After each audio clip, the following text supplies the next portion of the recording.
Extortion का अपराध है जो हम पहले आईपीसी में सेक्शन 383 में पढ़ा करते थे, राइट। तो अभी आपका कहां पे आ चुका है, भारतीय न्याय संहिता के सेक्शन नंबर 308 में आ चुका है। इस पर्टिकुलर अपराध में काफी सारे बदलाव, काफी सारे चेंजेस जो हैं आपको देखने को मिलेंगे। मतलब आप ऐसा समझ लो कि पहले जो आईपीसी का एक्सटॉर्शन था काफी सिंपल हुआ करता था, है ना, एक ही सेक्शन था 383 का, और उसके बाद इन्होंने अलग अलग टाइप के आपको एक्सटॉर्शन के अपराध बताए हुए थे। अब चेंज ये हो गया है कि एक्सटॉर्शन से जुड़े जितने अपराध थे 383, 384, 385, 386, 387 सारे अपराधों को कंपाइल करके इन्होंने क्या किया है, बीएनएस में एक ही सेक्शन में डाल दिया है। तो एक्सटॉर्शन से रिलेटेड अब जितने अपराध हैं वो आपको सारे सेक्शन 308 में ही 308 में ही देखने को मिलेंगे, ठीक है। नाउ एक्सटॉर्शन को हम डिस्कस करना स्टार्ट करें उसके पहले मैं एक बेसिक लैंग्वेज में आपको समझा देती हूँ कि एक्सटॉर्शन क्या होता है, ताकि जब हम डेफिनेशन को रीड करेंगे तो आप और बेटर तरीके से समझ पाओगे और थेफ्ट और एक्सटॉर्शन के बीच में आप कंफ्यूज नहीं होंगे, ठीक है। सो इमेजिन करके चलो, दिस इज अ हाउस, ठीक है। ये एक आदमी का घर है ना। रात में लगभग 12 बजे के करीब एक चोर क्या करता है, इस घर में घुसता है, घर खाली होता है ना। तो चोर घर के अंदर में जाता है और घर के अंदर में जो सामान उसको मिलता है, जो भी उसको वैल्यूएबल चीजें लगती हैं, वो चोर बाहर उठा के लेके आ जाता है। तो ये क्या हुआ, इसे हम कौन सा अपराध कहेंगे? सिंपल सी बात है कि यहाँ पे थेफ्ट का जो अपराध है वो कमिट हुआ है ना, चोरी का अपराध यहाँ पे कमिट हुआ है, ठीक है।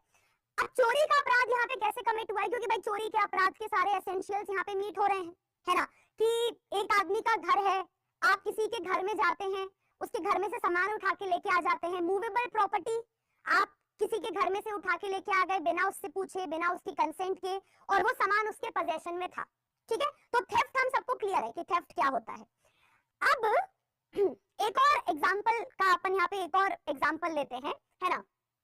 वेलकम पिक्चर किस किस ने देखी है?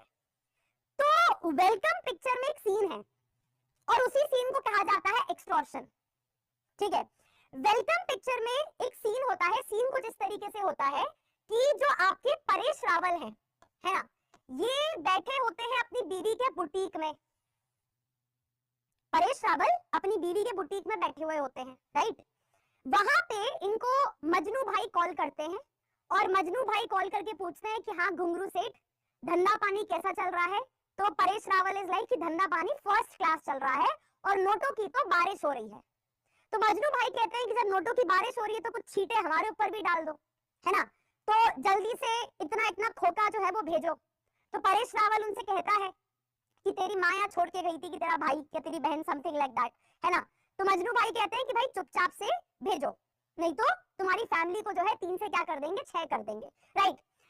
अब यहाँ पे एक चीज नोटिस करो, राइट। अब यहाँ पे इस सिचुएशन को आप पर्सनल लाइफ में भी इमेजिन करने की कोशिश करो। यहाँ पे हो ये रहा है कि जो सामने वाला पर्सन है, जो आपसे आपकी कोई चीज ले रहा है, पैसे क्या हो गए, पैसे भी एक तरीके की प्रॉपर्टी है ना। तो यहाँ पे भी सामने वाला पर्सन आपसे आपकी किसी तरीके की प्रॉपर्टी को ले रहा है, आपसे वो पैसे ले रहा है, राइट।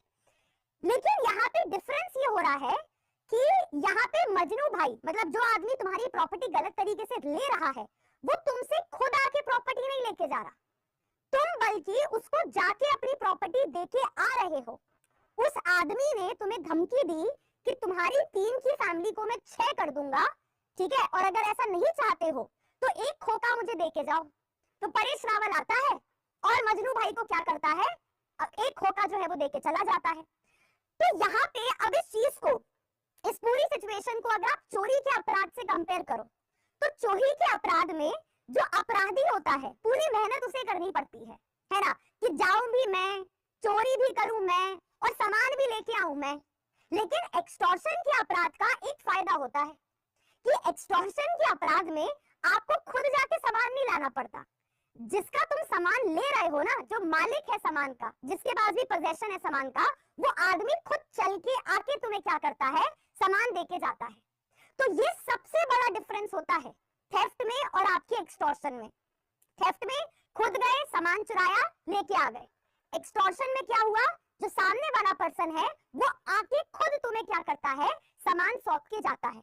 और अब देखो सोचने वाली बात यही है कि देखो थेफ्ट में तो कोई सीन ही नहीं है, तुमने बिना मालिक से पूछे, तुमने बिना मालिक की परमिशन के सामान उठाया और तुम चलते बने। लेकिन एक्सटॉर्शन में ऐसा क्या हो रहा है कि सामने वाला आदमी खुद चल के आके तुम्हें अपना सामान देके जा रहा है। द रीजन इज कि तुमने उसे किसी तरीके की धमकी दी है। किसी आदमी से ये कहना कि तेरी 3 की परिवार, तेरी 3 की फैमिली जो है वो 6 की कर दी जाएगी, what is that? That is a धमकी, that is a threat, right?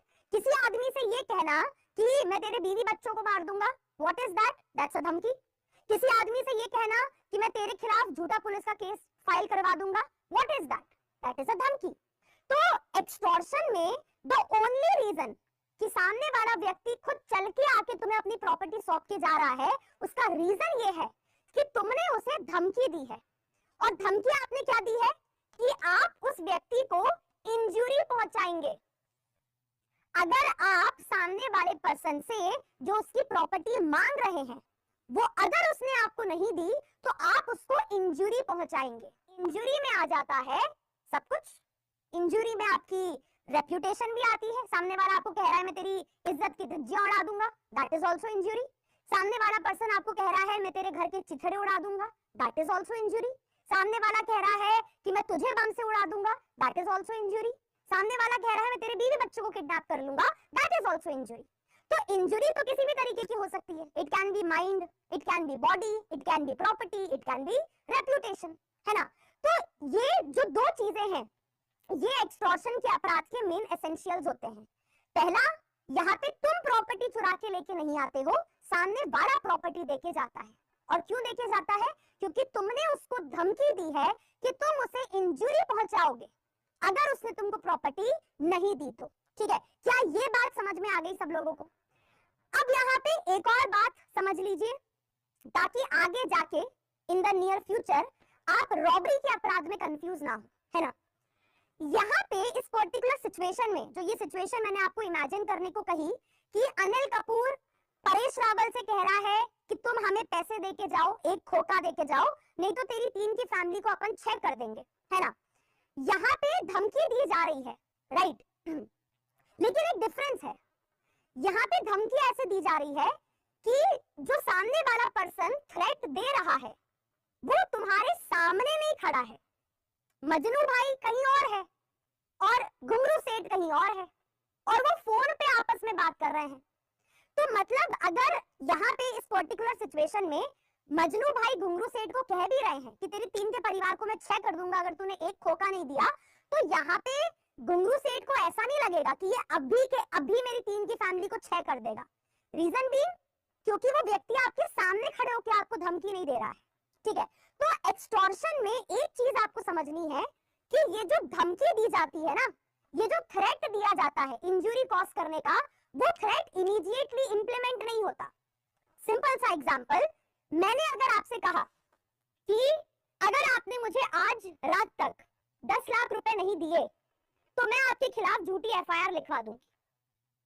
तो अब ये जो धमकी मैंने आपको दी कि मैं आपके खिलाफ झूठी एफआईआर लिखवा दूंगी, आपकी इज्जत की धज्जियां उड़ा दूंगी मैं, ये जो धमकी, ये जो थ्रेट मैंने आपको दिया या जो नुकसान पहुंचाने के बारे में मैंने आपको बताया है ना, वो इमीडिएटली नहीं होने वाला है।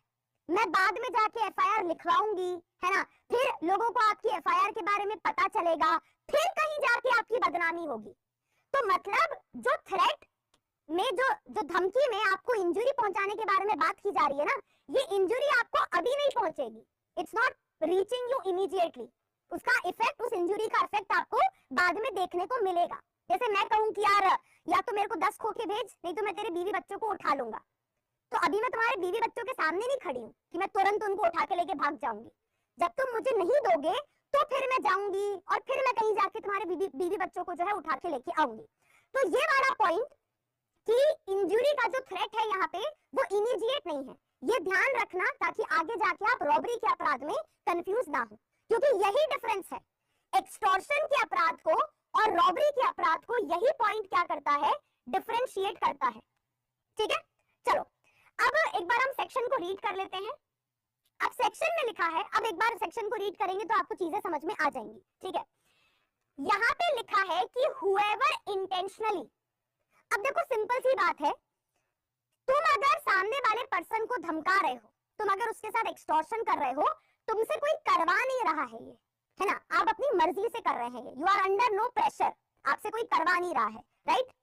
तो अगर कोई भी पर्सन क्या करता है इंटेंशनली, है ना, किसी भी आदमी को डर की स्थिति, फियर की स्थिति में डालने की कोशिश करता है, मैंने आपसे कहा मैं तेरी बीवी बच्चे उठा लूंगी, आपके अंदर मैंने डर पैदा करने की कोशिश की ना, मैंने आपसे कहा कि मैं तेरी गाड़ी को आग लगा दूंगी, आपके अंदर मैंने डर पैदा करने की कोशिश की, मैंने आपसे कहा कि मैं आपकी इज्जत की धज्जियां उड़ा दूंगी, तो व्हाट एम आई डूइंग, मैं आपके अंदर डर पैदा करने की कोशिश कर रही हूँ। तो पहला तो आदमी एक्सटॉर्शन करने के लिए पहला हथकंडा क्या अपनाता है, वो पहले आपके अंदर डर पैदा करता है, ठीक है।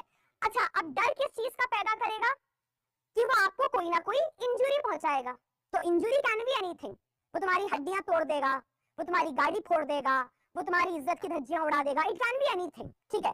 तो तुम्हें किसी भी तरीके का नुकसान पहुंचाने का तुम्हें मैंने डर दिखाया, मैंने तुम्हें खौफ दिखाया, ठीक है। या फिर आप किसी पर्सन में इंटरेस्टेड हैं, उसे नुकसान पहुंचाने का मैंने आपको डर दिखाया, मैंने आपसे कहा कि मैं आपके पापा की गाड़ी में आग लगा दूंगी, तो वैसा तो नहीं है ना कि तुम्हारे पापा की गाड़ी है तो तुम ध्यान नहीं दोगे, या यू विल बी लाइक हाँ ठीक है लगा दे, मेरे को क्या, मेरे पापा की गाड़ी है। You are as much interested in your father's car as you are in your own car. तो ऐसा कोई नहीं है ना कि आपको फर्क ही नहीं पड़ेगा, कि मैं आपसे कहूं कि मैं तेरी बीवी बच्चों को किडनैप कर लूंगा, तो यू विल बी लाइक हाँ ठीक है कर ले, मेरे को क्या है, मुझे थोड़ी ना कर रहा है किडनैप। तो आप किसी पर्सन में इंटरेस्टेड हैं, कोई आपका लव केयर वाला पर्सन है, या तो मैं उसकी धमकी देके तुम्हें डराने की कोशिश कर रही हूँ, या मैं तुम्हें तुम्हारे उससे डराने की कोशिश कर रही हूँ, ठीक है। अच्छा, अब मैं ये क्यों कर रही हूँ, ये सारी हरकतें मैं क्यों पटक रही हूँ, तुम्हें डराने की, तुम्हारे अंदर खौफ पैदा करने की, ताकि मैं तुम्हें इंड्यूस करूं, मैं तुम्हें मजबूर करूं क्या करने के लिए, कि भाई जिस आदमी को जो तुम ये डर दिखा रहे हो, खौफ दिखा रहे हो ना, वो आदमी क्या करे, तुम्हें आके दे के जाए, डिलीवर करके जाए। मैंने बोला ना, थेफ्ट और एक्सटॉर्शन में यही डिफरेंस होता है।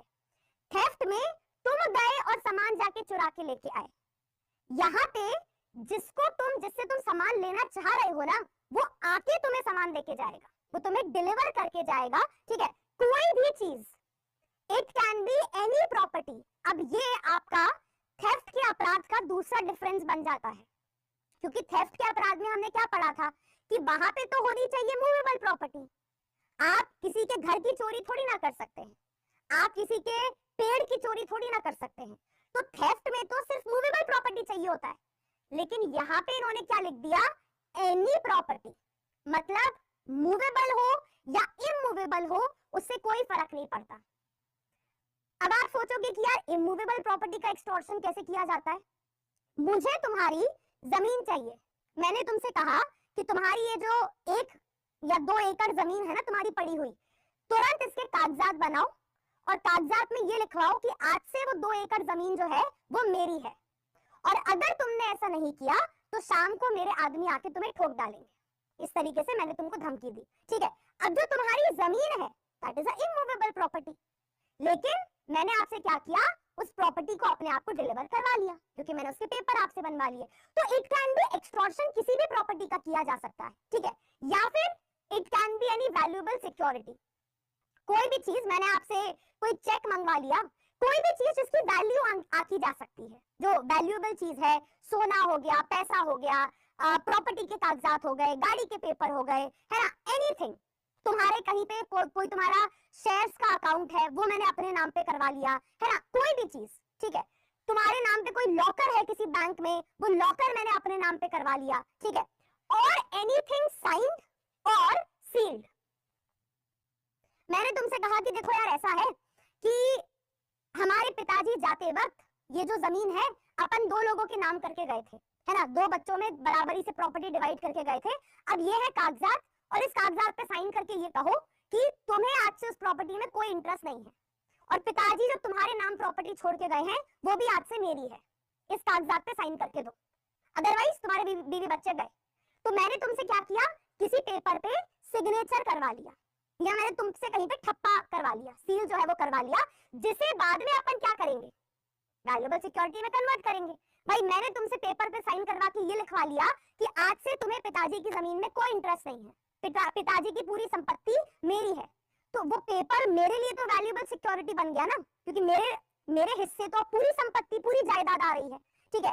तो ऐसे किसी भी चीज को अगर आपने सामने वाले पर्सन से डिलीवर करवाया है तो आपने क्या किया है, एक्सटॉर्शन का अपराध कमिट किया है। तो एक्सटॉर्शन के अपराध में मैंने आपको क्या बताया कि दो चीजें देखी जाती हैं। पहला क्या देखा जाता है कि आप पहले तो किसी आदमी को डराते हैं, आप उसको फियर की स्थिति में डालते हैं कि आप उसको या किसी इंसान जिसमें वो इंटरेस्टेड है, आप उस आदमी को इंजरी पहुंचाएंगे, ठीक है। और ये आपने इसलिए किया है क्योंकि आप उस आदमी से कुछ लेना चाहते हो। कुछ can be anything, it can be property, it can be वसीयत के कागजात, इट कैन बी कोरा पेपर जिसमें तुमने कुछ सिग्नेचर वगैरह करवा के कुछ लिखवा के ले लिया, तो anything can fall in this. तो यहाँ पे अब जैसे कि मैंने आपको बताया यहाँ पे एक चीज ध्यान रखना कि ये जो फियर है ये कुछ ऐसा होना चाहिए जिससे सच में आदमी डरे। अब मैं तुमसे अगर कहूं है ना कि यार देखो, या तो तुम अपनी प्रॉपर्टी मेरे नाम कर दो, नहीं तो ना राम भगवान तुमसे बहुत गुस्सा हो जाएंगे और फिर राम भगवान ना तुम्हारे साथ भयानक गंदी गंदी चीजें करेंगे, तुम्हारा बहुत बुरा समय जो है शुरू हो जाएगा। अब इससे किस आदमी को डर लगेगा? मतलब ऐसे भगवान के नाम पे तो बहुत लोग डराते हैं ना, तो तुम्हारे माइंड में एक्चुअल डर पैदा नहीं होगा कि मतलब तुम मजबूर हो जाओ एक तरीके से मुझे अपना सामान यहाँ पे देने के लिए। तो डर जो क्रिएट किया जाता है ना एक्सटॉर्शन में, दैट इज समथिंग जिससे सच में सामने वाला पर्सन डरे, मतलब उसको सच में उसके अंदर एक भय वाली जो स्थिति है वो पैदा होना चाहिए, ठीक है। और दूसरी इंपॉर्टेंट चीज आपको यहाँ पे ये ध्यान रखनी है कि ये जो डर पैदा किया जाता है ये किसी भी चीज के लिए पैदा किया जा सकता है। जरूरी नहीं है कि सामने वाला तुमसे कह रहा है कि मैं आपको मारूंगा पीटूंगा, सिर्फ इस चीज का डर दिखाया जाए। डर कैन बी एनीथिंग।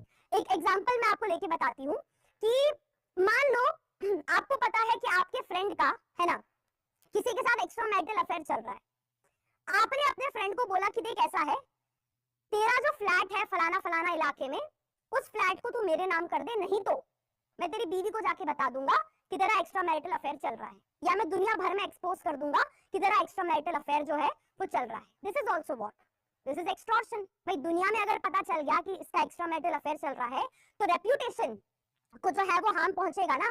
सिमिलरली अगर मैं आपसे कहूं कि भाई मैं आपके खिलाफ झूठा केस फाइल कर दूंगी, मैं आपके खिलाफ जो है पुलिस में जाके झूठी एफआईआर लिखवा के आ जाऊंगी और ये धमकी देके मैं आपसे कोई चीज करवा लूं, तो that is also called as what, extortion. हाँ, इसमें एक चीज ध्यान रखना, अगर कोई गर्लफ्रेंड अपने बॉयफ्रेंड से ये कहती है कि मैं तेरे ऊपर झूठा रेप का केस फाइल कर दूंगी, नहीं तो तू मुझसे शादी कर, ये एक्सटॉर्शन नहीं है, क्योंकि शादी करना is not delivering a property to any person, या शादी करने में वो कोई वैल्यूएबल सिक्योरिटी तुमको नहीं दे रहा है ना। बट मान लो कि कोई गर्लफ्रेंड अदरवाइज अपने बॉयफ्रेंड को ब्लैकमेल कर रही है कि मैं तेरे ऊपर झूठा रेप का केस फाइल कर दूंगी, नहीं तो तू ये गाड़ी मेरे को दिलवा के दे। Now that becomes what, that becomes an extortion, ठीक है। इसके हम एक बार इलस्ट्रेशंस डिस्कस कर लेते हैं, ठीक है। अब इलस्ट्रेशन में देखो क्या है ना। पहला इलस्ट्रेशन कहता है A threatens to publish a defamatory libel. तो अगर आपने डिफेमेशन पढ़ा है टॉट्स में, तो डिफेमेशन दो तरीके का होता है, लिबल और स्लैंडर, ठीक है। तो इसको अपन सिंपल अगर हिंदी वाली भाषा में बात करें तो ए बेसिकली जो है जेड से कहता है कि भाई मैं तेरी इज्जत की जो है धज्जियां उड़ा दूंगा, है ना, मैं तेरे खिलाफ कुछ झूठा मूठा कहीं पे छाप दूंगा, अगर तू चाहता है कि मैं ऐसा ना करूं तो तू मुझे पैसे दे। तो ये क्या हुआ, अब यहाँ पे क्या एक्सटॉर्शन के दोनों इंग्रेडिएंट्स मीट हो रहे हैं। पहला, क्या आपने सामने वाले पर्सन को किसी तरीके से डराने की कोशिश की, तो यस। कौन सी इंजरी पहुंचाने का आपने उसको धमकी दिया कि मैं तेरी रेप्यूटेशन को यहाँ पे हार्म कर दूंगा। क्या इस तरीके से धमका के आपने उससे कोई प्रॉपर्टी जो है वो ली, तो हाँ भाई आपने उससे पैसे लिए, तो आपने क्या किया है, यहाँ पे एक्सटॉर्शन का अपराध कमिट किया है, ठीक है। अब ये जो ई वाला इलस्ट्रेशन आप यहाँ पे देख रहे हैं, so this is a complete new edition that has been done. जो आईपीसी का एक्सटॉर्शन हुआ करता था, राइट, उसमें सिर्फ 4 इलस्ट्रेशन हुआ करते थे, ए बी सी और डी। तो अब ये नया इलस्ट्रेशन इन्होंने यहाँ पे कंप्लीट ऐड किया है, बेसिकली इलेक्ट्रॉनिक मीडिया को इंक्लूड करने के लिए, डिजिटाइजेशन को इंक्लूड करने के लिए, since Modi ji is a big fan of that. अब यहाँ पे ये क्या कह रहे हैं, ए जो है जेड को धमकी देता है। अब ए जेड को धमकी कैसे दे रहा है, by sending a message through a electronic device. ए ने मान लो, इमेजिन कर लो ए ने जेड को एक व्हाट्सएप मैसेज डाला, तो आपने किसी को मैसेज भेजा इलेक्ट्रॉनिक डिवाइस कि तुम्हारा बच्चा जो है वो मेरे पोजेशन में है और मैं उसकी जान ले लूंगा अनलेस तुमने मुझे 1 लाख रुपए जो है वो नहीं भेजे, है ना। ए thus induces Z to give him money. A has committed the offense of extortion. तो यहाँ पे आप सामने वाले पर्सन से कह रहे हैं कि भाई आपका जो बच्चा है वो मेरे पोजेशन में है और मैं उसे इंजरी पहुंचा दूंगा अगर आपने मुझे 1 लाख रुपए जो है वो नहीं भेजे, ठीक है। तो ये क्या बन जाता है, आपका एक्सटॉर्शन का अपराध जो है वो बन जाता है, ठीक। एक चीज आपको बेसिक यहाँ पे पता होनी चाहिए, एग्जाम में कभी कभार पूछ ली जाती है कि चीटिंग और एक्सटॉर्शन में क्या डिफरेंस होता है। अब देखो, चीटिंग और एक्सटॉर्शन के बीच का डिफरेंस क्यों पूछा जाता है, इसलिए पूछा जाता है क्योंकि चीटिंग में भी क्या होता है, चीटिंग में भी तुम्हें पप्पू बना के तुमसे तुम्हारी प्रॉपर्टी ले ली जाती है और एक्सटॉर्शन में भी वही होता है, क्या किया जाता है, तुम्हारी प्रॉपर्टी तुमसे ले ली जाती है। तो चीटिंग और एक्सटॉर्शन में एक बात तो सेम है, दोनों में तुम क्या करते हो, प्रॉपर्टी खुद जाके देते हो। सामने वाला छीना झपटी करके तुमसे लेके नहीं जाता या तुमसे चुरा के नहीं लेके जाता, दोनों में जो मालिक है प्रॉपर्टी का वो खुद अपनी प्रॉपर्टी सौंपता है। ये कॉमन चीज है चीटिंग में भी और एक्सटॉर्शन में भी, ठीक है। तो फिर डिफरेंस कहाँ पे आता है, डिफरेंस ये आता है कि चीटिंग के अपराध में जो आप अपनी प्रॉपर्टी सौंपते हैं, है ना, वो इसलिए सौंपते हैं क्योंकि सामने वाले पर्सन ने आपका कंसेंट लिया है। लेकिन यहां पे कंसेंट कैसे लिया है, आपके साथ फ्रॉड करके। मैंने आपसे कहा ये धोनी के द्वारा ओरिजिनल साइन करी हुई टी शर्ट है, इसकी कीमत है 10 लाख रुपए। आपने मेरी बात पे भरोसा कर लिया, आपने मुझे 10 लाख रुपए दे दिए, मतलब अपनी प्रॉपर्टी मुझे यहाँ पे सौंप दी। तो मैंने तुम्हारे साथ कोई जोर जबरदस्ती तो करी नहीं यहाँ पे कि मैंने तुम्हारे साथ कोई छीना झपटी करी हो, है ना, मैंने तुम्हारे साथ कोई धक्कम धुक्की करी हो, मैं तुम्हारा सामान तुम्हारे 10 लाख रुपए लेके भाग गई हूँ। तुम स्वयं आए और मुझे 10 लाख रुपए देके गए, तो तुमने अपनी मर्जी से क्या किया, अपनी प्रॉपर्टी मुझे यहाँ पे सौंपी। तुम्हारी मर्जी मैंने कैसे ली, तुम्हारा कंसेंट मैंने कैसे लिया है, तुम्हें पप्पू बना के, तुम्हारे साथ धोखाधड़ी करके कि ये टी शर्ट धोनी के द्वारा साइन करी हुई है, ठीक है। एक्सटॉर्शन में भी सेम हो रहा है कि तुम आ रहे हो और प्रॉपर्टी मुझे देके जा रहे हो। यहाँ पे भी मैंने आपके साथ कोई छीना झपटी, धक्कम धुक्की और कोई धोखाधड़ी तो मैंने आपके साथ करी नहीं है। कंसेंट मैं आपका यहाँ पे भी ऑब्टेन कर रही हूँ, तुम मर्जी से आके पैसा देके जा रहे हो ना मुझे, जो मैंने तुमसे मांगा है। लेकिन यहाँ पे कंसेंट ऑब्टेन करने का तरीका क्या है, फियर। तो दोनों चीटिंग और एक्सटॉर्शन में जो मेन डिफरेंस होता है, बाकी सब कुछ सेम है, तो डिफरेंस बस ये है कि सामने वाला पर्सन जो तुम्हें प्रॉपर्टी दे रहा है और अपनी मर्जी से आके दे रहा है ना, उसकी मर्जी तुमने कैसे ली है, यहाँ पे उसको बेवकूफ बना के ली है और यहाँ पे उसको डरा के ली है। This is the difference. और जब चीटिंग और एक्सटॉर्शन के बीच का डिफरेंस आप समझ ही गए हैं, तो एक्सटॉर्शन और थेफ्ट के बीच का डिफरेंस भी समझ लीजिए, ठीक है, कि थेफ्ट और एक्सटॉर्शन में क्या डिफरेंस होता है। तो पहला डिफरेंस तो मैंने आपको बता दिया। देखो, थेफ्ट और एक्सटॉर्शन में काफी सारी चीजें कॉमन है। काफी सारी चीजें कॉमन क्या है, देखो दोनों ही अपराध प्रॉपर्टी के रिस्पेक्ट में होते हैं। थेफ्ट भी प्रॉपर्टी के रिस्पेक्ट में अपराध है, एक्सटॉर्शन भी प्रॉपर्टी के रिस्पेक्ट में अपराध है ना। दोनों में एक आदमी का रॉन्गफुल गेन हो रहा है और एक आदमी का रॉन्गफुल लॉस हो रहा है, ये सिमिलैरिटी है थेफ्ट और एक्सटॉर्शन में।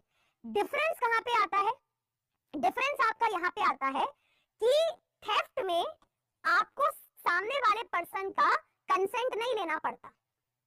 थेफ्ट का तो अपराध ही यही है ना, थेफ्ट का एक मेन एसेंशियल हमने क्या पढ़ा था कि यहाँ पे तो कंसेंट होता ही नहीं है, यहाँ पे लेना ही नहीं पड़ता कंसेंट। यहाँ पे कंसेंट होता है but that consent has been taken by fear.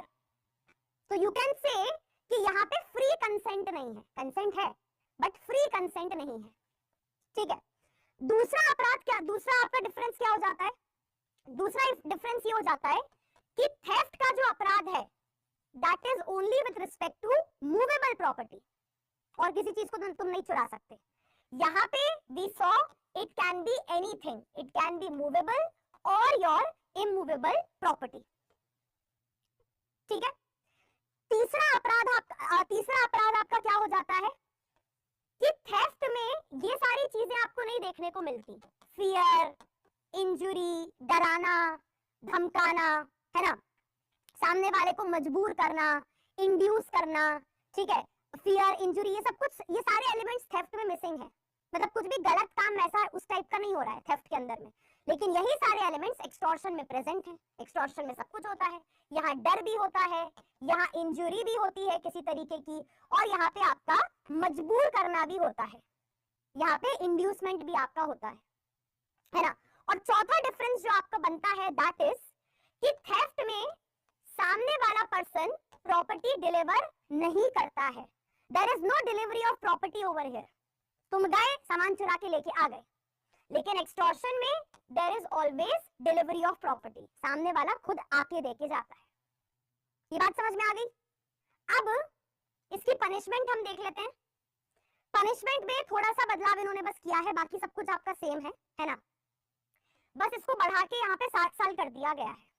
इन्होंने कहा है कि भाई एक्सटॉर्शन का अपराध कमिट करोगे तो, अच्छा यहाँ पे एक पॉइंट में मिस कर गई कि जो एक्सटॉर्शन की पनिशमेंट है, मैं अभी आपको बता रही थी ना सेशन के शुरू में कि एक्सटॉर्शन के पहले अलग अलग सेक्शन हुआ करते थे, 383, 384, 385, 386, 387। अब इन्होंने पूरा एक ही में डाल दिया है कि भाई एक्सटॉर्शन क्या है, एक्सटॉर्शन की पनिशमेंट क्या है, एक्सटॉर्शन कैसे कैसे किया जाता है, सब अब तुम्हें एक ही सेक्शन में मिलेगा 308 में। क्लॉजेस बढ़ा दिए हैं बस इन्होंने।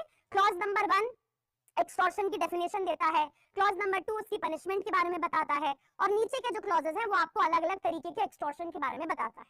तो यहाँ पे क्या है कि भाई अगर आपने एक्सटॉर्शन का अपराध कमिट किया है तो आपको या तो 7 साल की जेल की सजा होगी, या फिर फाइन, और या फिर दोनों चीजें। तो यहाँ पे पहले आईपीसी में 3 साल हुआ करती थी पनिशमेंट, इन्होंने इसको बदल के क्या कर दिया है, 7 इयर्स कर दिया है, ठीक है।